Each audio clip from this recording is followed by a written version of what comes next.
ابو جہل کے بعد قریش کا سردار ابو سفیان کو بنایا گیا۔ یہ بنو امیہ سے تھے۔ اس طرح بنو امیہ کے وقار میں اضافہ ہو گیا۔ جمادی الاولی 3 ہجری میں قریش نے اپنا ایک قافلہ عراق کے راستے ملک شام بھیجا۔ یہ راستہ نجد سے ہو کر شام جاتا تھا اور مدینے کے قریب سے نہیں گزرتا تھا۔ اس قافلے کی قیادت صفوان بن امیہ کر رہا تھا۔ رسول اللہ صلی اللہ علیہ وسلم کو اس کا علم ہو گیا۔ آپ نے سیدنا زید بن حارثہ رضی اللہ عنہ کی کمان میں 200 سواروں کا ایک دستہ بھیج دیا۔ قریش کا قافلہ نجد میں قردہ نامی ایک چشمے پر پڑاؤ ڈال رہا تھا کہ سیدنا زید رضی اللہ عنہ نے اس پر حملہ کر دیا۔ نتیجہ یہ ہوا کہ پورا قافلہ ان کے قبضے میں آ گیا۔ البتہ اس میں جتنے آدمی تھے سب نکل بھاگے۔ صرف قافلے کا رہنما فرات بن حیان گرفتار ہو سکا۔ اس نے اسلام قبول کر لیا۔ مال غنیمت کی مقدار 1,00,000 درہم تھی اور غزوہ بدر کے بعد قریش کے لیے یہ سب سے زیادہ تکلیف دہ مار تھی۔ غزوہ بدر کے بعد غزوات کے سلسلے میں تیزی آ گئی۔ 3 ہجری میں غزوہ بحران، غزوہ غطفان، غزوہ حمیر الاسد اور غزوہ احد اس سال کامیابی سے لڑے گئے۔ البتہ غزوہ احد واحد غزوہ ہے جس میں مسلمانوں کو بہت تکلیف دہ صورتحال کا سامنا کرنا پڑا۔ اپنی ایک غلطی کی وجہ سے وقتی طور پر شکست کا منہ دیکھنا پڑا۔ بدر میں ذلت آمیز شکست اور قریش کے بڑے بڑے سرداروں کے قتل کے بعد مکہ معظمہ کے ہر گھر میں کوہرام مچ گیا۔ اب قریش کے سردار ابو سفیان تھے۔ ان کی یہ ذمہ داری تھی کہ وہ غزوہ بدر کے مقتولین کا انتقام لیں۔ چنانچہ مشرکین نے بدر سے واپسی پر منت مانی کہ وہ جب تک مسلمانوں سے بدر کا انتقام نہیں لیں گے غسل جنابت نہیں کریں گے۔ ایک روز ابو جہل کا بیٹا اکرمہ مقتولین کے رشتہ داروں کو ساتھ لے کر ابو سفیان کے پاس گیا اور کہا، محمد نے ہماری قوم کو فنا کر دیا ہے۔ اب ہم نے تہیہ کر لیا ہے کہ مسلمانوں کا نام صفحہ ہستی سے حرف غلط کی طرح مٹا کر دم لیں گے۔ اس طرح قریش کے شعلہ فشاں شاعروں نے انتقام کی آگ کو خوب ہوا دی۔ اس طرح سارا عرب گویا آتش فشاں بن گیا۔ ادھر مسلمان بھی یہ بات اچھی طرح جانتے تھے کہ قریش مکہ اپنے 70 سرداروں کا انتقام ضرور لیں گے۔ چنانچہ مسلمان کفار مکہ کی سرگرمیوں سے باخبر رہنے کی پوری کوشش کر رہے تھے۔ شوال 3 ہجری میں رسول اللہ صلی اللہ علیہ وسلم کو اطلاع ملی کہ قریش کا لشکر مدینہ منورہ کی طرف بڑھ رہا ہے اور اس کی تعداد 3000 ہے۔ اس پر آپ نے صحابہ کرام رضی اللہ عنہم سے مشورہ کیا۔ اکثر مہاجرین اور تجربہ کار صحابہ نے مشورہ دیا کہ خواتین کو ایک محلے میں جمع کر دیا جائے اور شہر کے اندر رہ کر مقابلہ کیا جائے۔ عبداللہ بن ابی منافق نے بھی یہی رائے دی، لیکن نوجوان صحابہ کے ایک گروہ نے اس بات پر اصرار کیا کہ شہر سے نکل کر دشمن کا مقابلہ کیا جائے۔ دراصل یہ نوجوان صحابہ کم عمر ہونے کی وجہ سے غزوہ بدر میں شرکت نہیں کر سکے تھے، اس لیے ان پر جوش طاری تھا۔ نبی اکرم صلی اللہ علیہ وسلم گھر تشریف لائے اور زرہ پہن کر باہر تشریف لے گئے۔ اب لوگوں کو ندامت محسوس ہوئی کہ کیوں شہر سے باہر جا کر لڑنے کا مشورہ دیا۔ چنانچہ انہوں نے کہا، اگر آپ پسند فرمائیں تو شہر میں رہ کر دشمن سے مقابلہ کیا جائے۔ جواب میں آپ نے فرمایا، رسول کو زیبا نہیں کہ ہتھیار پہن کر بغیر قتال کے اتار دے۔ چنانچہ آپ 1000 کا لشکر لے کر مدینہ منورہ سے نکلے۔ اس کے بعد نبی صلی اللہ علیہ وسلم نے لشکر کو 3 حصوں میں تقسیم کیا۔ مہاجرین کا دستہ، اس کا پرچم سیدنا مصعب بن عمیر رضی اللہ عنہ کو عطا کیا۔ قبیلہ اوس کا دستہ، اس کا علم اسید بن حزیر رضی اللہ عنہ کو عطا فرمایا۔ تیسرا قبیلہ خزرج کا دستہ، اس کا علم حباب بن منذر رضی اللہ عنہ کو عطا فرمایا۔ پورا لشکر 1000 مردان جنگی پر مشتمل تھا، جن میں 100 زرہ پوش اور 50 شاہ سوار تھے۔ سیدنا ابن ام مکتوم رضی اللہ عنہ کو اس کام پر مقرر فرمایا کہ وہ مدینے کے اندر رہ جانے والے لوگوں کو نماز پڑھائیں گے۔ اس کے بعد کوچ کا اعلان فرمایا اور لشکر نے شمال کا رخ کیا۔ سیدنا سعد بن معاذ اور سعد بن عبادہ رضی اللہ عنہما زرہ پہنے نبی صلی اللہ علیہ وسلم کے آگے آگے چل رہے تھے۔ رات احد اور مدینے کے درمیان بسر کی۔ طلوع فجر سے کچھ پہلے آپ پھر چل پڑے اور مقام شوط پہنچ کر نماز فجر ادا کی۔ اسی جگہ سے عبداللہ بن ابی منافق اپنے 300 ساتھیوں کے ساتھ الگ ہو گیا۔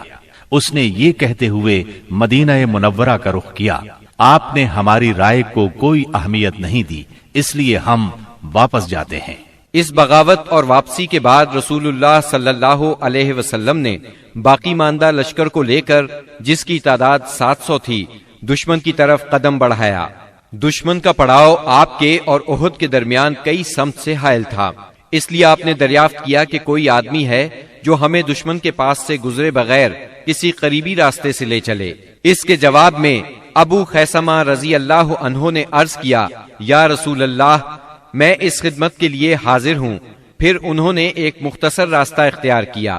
وہاں پہنچ کر نبی کریم صلی اللہ علیہ وسلم نے آگے بڑھ کر وادی کے آخری سرے پر واقع احد پہاڑ کی گھاٹی میں نزول فرمایا اور وہیں اپنے لشکر کا کیمپ لگوایا۔ سامنے مدینہ تھا اور پیچھے احد کا پہاڑ۔ اس طرح دشمن کا لشکر مسلمانوں اور مدینے کے درمیان حد فاصل بن گیا۔ یہاں پہنچ کر رسول اللہ صلی اللہ علیہ وسلم نے لشکر کی ترتیب و تنظیم قائم کی اور جنگی نقطۂ نظر سے اسے کئی صفوں میں تقسیم فرمایا۔ ان کی کمان سیدنا عبداللہ بن جبیر بن نعمان رضی اللہ عنہ کے سپرد کی اور انہیں وادی کنات کے جنوبی کنارے پر واقع ایک چھوٹی سی پہاڑی پر، جو اسلامی لشکر کے کیمپ سے کوئی 150 میٹر جنوب مشرق میں واقع ہے اور اب جبل رومات کے نام سے مشہور ہے، تعینات فرمایا اور انہیں ہدایات دیتے ہوئے فرمایا، اگر تم لوگ دیکھو کہ ہمیں پرندے اچک رہے ہیں تو بھی اپنی جگہ نہ چھوڑنا یہاں تک کہ میں بلا بھیجوں، اور اگر تم دیکھو کہ ہم نے قوم کو شکست دی ہے اور انہیں کچل دیا ہے تو بھی اپنی جگہ نہ چھوڑنا یہاں تک کہ میں بلا بھیجوں۔ باقی لشکر کی ترتیب یہ تھی، دائیں جانب والے لشکر پر سیدنا منذر بن عمرو مقرر تھے اور بائیں جانب والے لشکر پر زبیر بن عوام اور ان کا معاون سیدنا مقداد بن اسود کو بنایا گیا۔ سیدنا زبیر کو یہ مہم بھی سونپی گئی کہ وہ خالد بن ولید کے شاہ سواروں کی راہ روکے رکھیں۔ اس ترتیب کے علاوہ صف کے اگلے حصے میں ایسے ممتاز اور منتخب بہادر مسلمان رکھے گئے جن کی جانبازی و دلیری کا شہرہ تھا اور جنہیں ہزاروں کے برابر مانا جاتا تھا۔ یہ منصوبہ بڑی باریکی اور حکمت پر مبنی تھا، جس سے نبی کریم صلی اللہ علیہ وسلم کی فوجی قیادت کی عبقریت کا پتہ چلتا ہے اور ثابت ہوتا ہے کہ کوئی کمانڈر کیسا ہی بالیاقت کیوں نہ ہو، آپ سے زیادہ باریک اور باحکمت منصوبہ تیار نہیں کر سکتا۔ یہ تھی نبی کریم صلی اللہ علیہ وسلم کی لشکر کی ترتیب و تنظیم، جو 7 شوال 3 ہجری کی صبح عمل میں آئی۔ ادھر مشرکین نے بھی صف بندی ہی کے اصول پر اپنے لشکر کو منظم کیا تھا۔ ان کا سپہ سالار ابو سفیان تھا، جس نے قلب لشکر میں اپنا مرکز بنایا تھا۔ دائیں جانب خالد بن ولید سالار تھے، جو ابھی مشرک تھے، اور بائیں جانب کا سالار اکرمہ بن ابو جہل تھا۔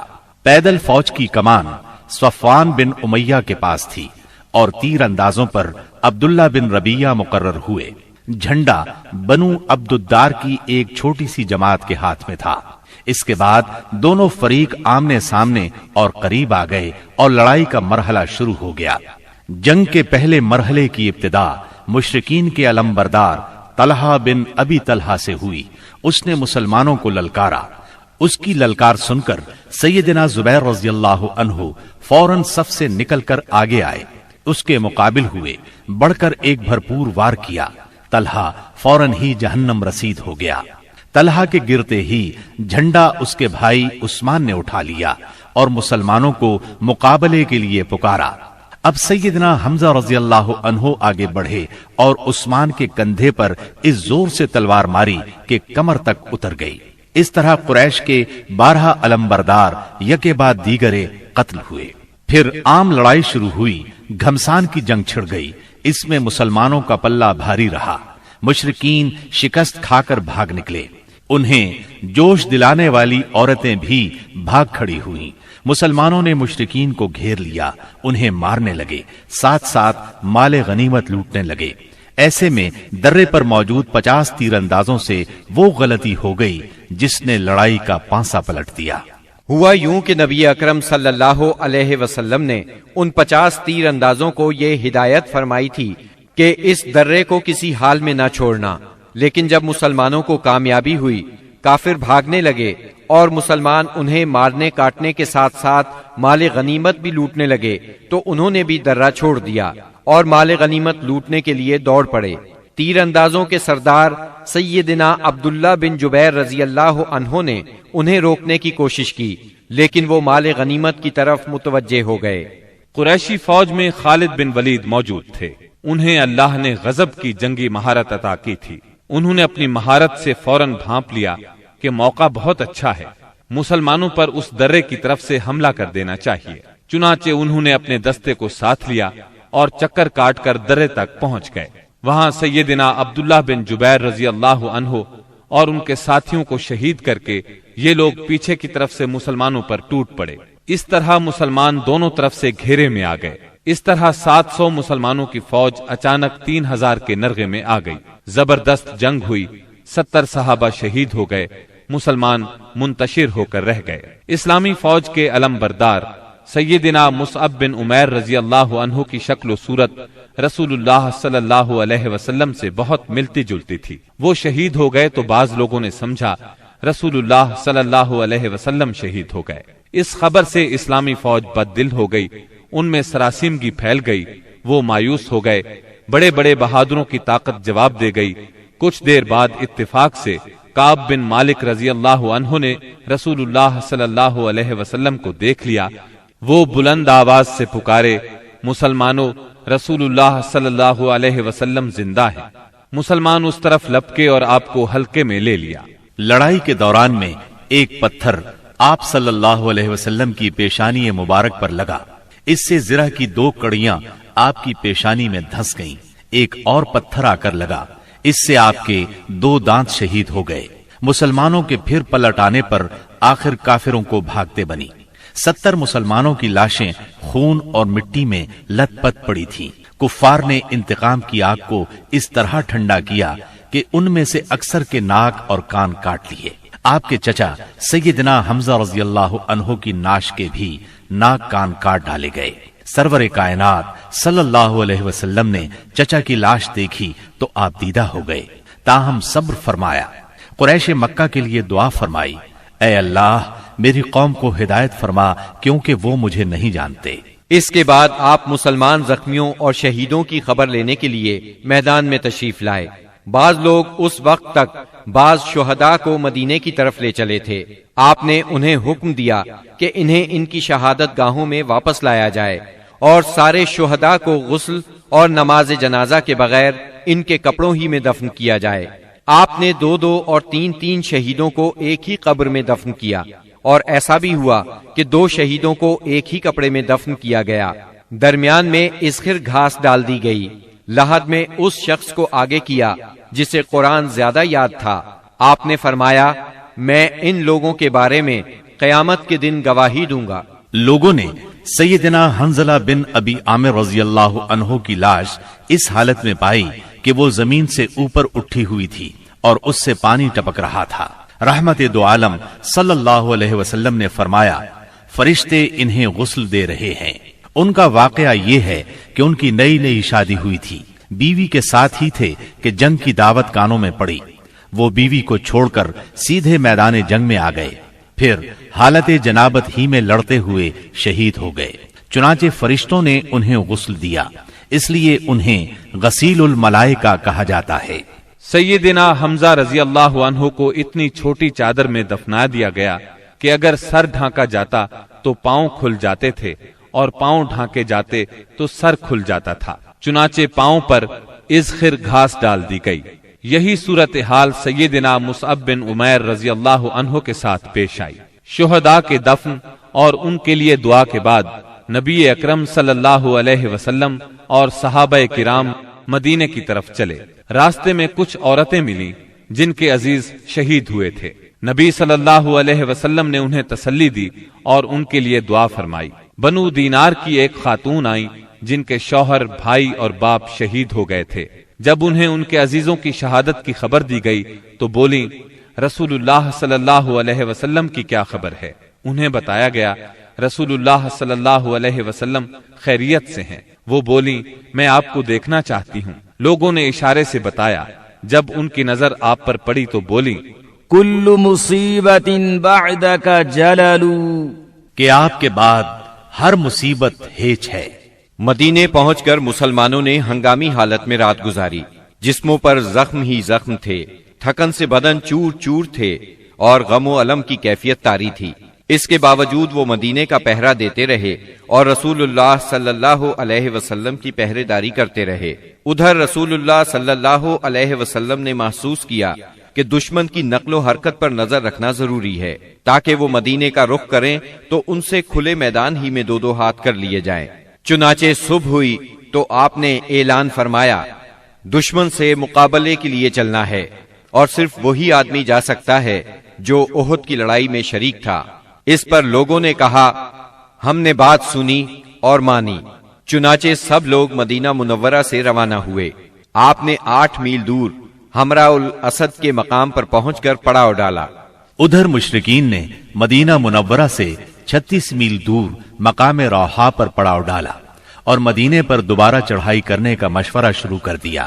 انہیں افسوس اس بات کا تھا کہ انہوں نے ایک بہترین موقع کھو دیا۔